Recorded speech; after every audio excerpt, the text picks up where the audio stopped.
Y'all, what's going on? It is your boy Tyler Jacob, and this is a Radio 1 original. Don't call me baby. Well, I'm Tyler Jacob, and I'm a singer-songwriter with a crush on fashion, so I happen to model. I delved into the music world in 2011 under the Kempire Records, and from there, I did my run in New York, and then moved into LA, and pursued my fashion world, styled some of my favorite people in the world. And then, back to music now. I started as a singer-songwriter. My first song ever was Face to Face, which is still available on all platforms across the board. And I started singing on the trains in New York City. And then from there, I went on to getting discovered by Kent Parchment, who then added me to his label, gratefully. And then after that, we did a press run. I ended up opening for Brandy Norwood, which is my idol. I love her so much. And did a whole bunch of a little small tour on the East Coast that ended up showing me the music world. And then from there, I had the blessing of getting my crazy mind together and then moving on to LA, getting into my car with my dog and driving there. And then once I got to LA, I met, the love of my life, who rest in peace. It changed my entire perspective on life because I ended up going into the fashion world. And that gave me the opportunity to not only open for Brandy in 2011, but then I got to work with her by styling her.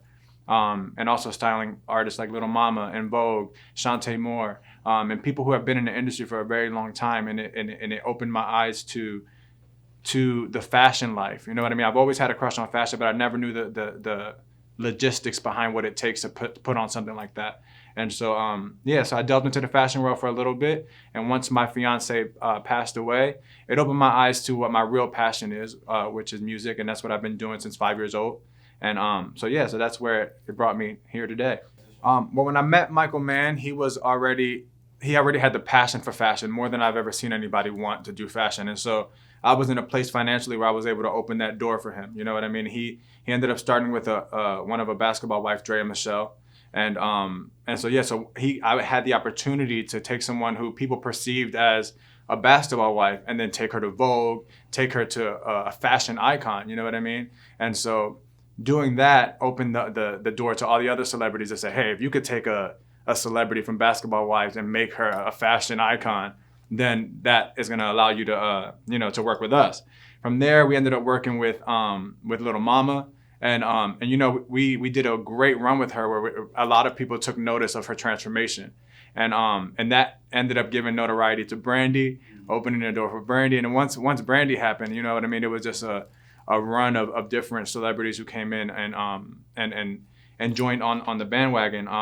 So the reason why it allowed me to basically transition smoothly was because I had already loved fashion. I had already been a part of a school who made you think outside of the box, and it made you not only think about what you were singing, but also presentation and how you presented yourself to the world. And because of that mindset, I was able to bring that to Michael's world, which was fashion, and mesh them together. So that's why I call myself a singer-songwriter with a crush on fashion self-model.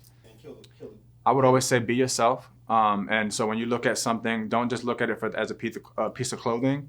Really look at it as an art piece. You know what I mean? And that's what helped me. Because a lot of the times the things that I put on is not what a typical guy would put on, but people wouldn't know that because you put it together in your own fashion. You know what I mean? And so I would say always make sure that it represents who you are. And then once it does that, no one can tell you if it looks good or not, because at the end of the day, it is what it is. Yeah, it's your situation.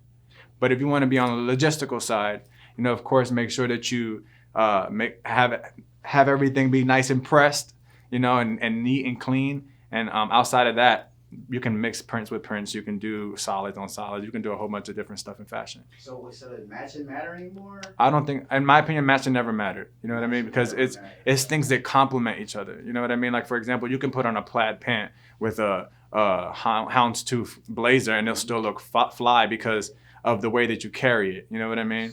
I love Rick Owens. Of course, I love Gucci. And I love Louboutin for shoes. So Carl Knight was the first designer who gave me the opportunity to be a face of a brand, and so he allowed me to be the face of his vintage clothing line, which to me meant a lot because these are pieces that Tupac wore, pieces that Aaliyah wore, pieces that Faith Evans and all these super dope icons in the hip hop community were able to put on. So it was like, when he asked me to be a part of that, I was like, yo, this is crazy. And it's actually get paid for it. It was a whole nother situation. So I'm so grateful for Carl Knight for giving me the opportunity. But because of him, it opened the door to brands like True Religion, who also took me under their wing and allowed me to be a part of their e-commerce world as a model. And I still to this day freelance model for them here and there for different pieces that they have coming out that are like, fashions that are mixed. Because I like to mix fashion when it comes to not being so typical. So you're a man of many bags. I see Yes. that. What would you say is your main bag right now?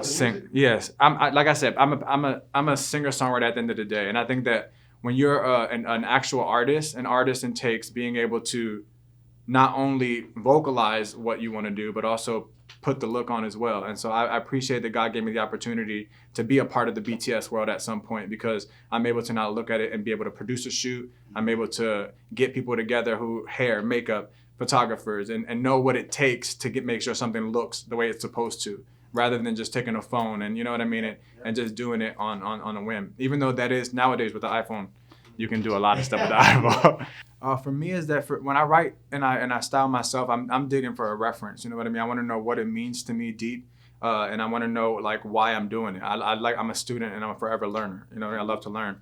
And when I'm doing it for somebody else, I'm actually intaking what they want. You know what I mean? And so learning what it is that makes them feel some sort of way. Because if the clothing doesn't make you feel right, at the end of the day, whether it looks great on the outside on a hanger, it's still not going to rock well with you because you're not carrying it with confidence. You know what I mean?